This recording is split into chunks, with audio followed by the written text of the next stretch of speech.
Reverend Roland Douglas Sawyer. He was a Christian socialist. In fact, at the time, one of the most noted Christian socialists in America, that time being the turn of the 20th century. Now, how does one become a Christian socialist? Communism, you may know, is an atheistic principle. Reverend Sawyer was a sincere and true believer, no atheist he. He was born here in Kensington, New Hampshire in 1874. His dad was a shoemaker, and his mom was a school teacher. Roland dropped out of school at 16 to apprentice himself to his dad and become a shoemaker himself.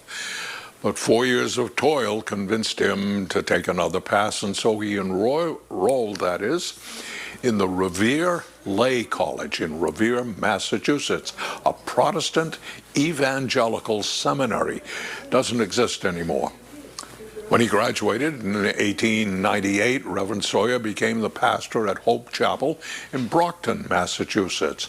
This was the first of 4 congregational churches that he would serve as minister to in the state. And at that time, he joined the Christian Socialist Party. Now, this group felt that capitalism was non-Christian, that Jesus himself had driven the money changers from the temple. In 1898, Reverend Sawyer married Mary Locke. The couple had 4 children, 2 girls, 2 boys.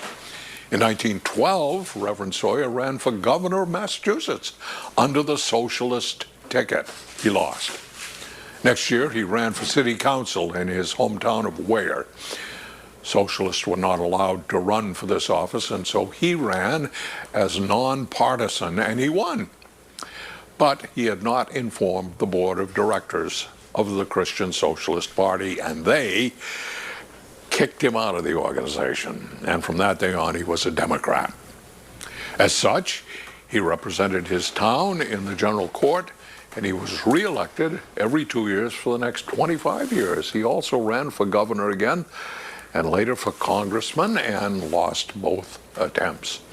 In the 1950s, he retired back home here to Kensington, and he wrote one of the most readable town histories in the state.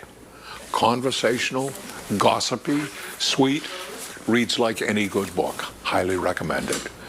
I wish I'd known this guy.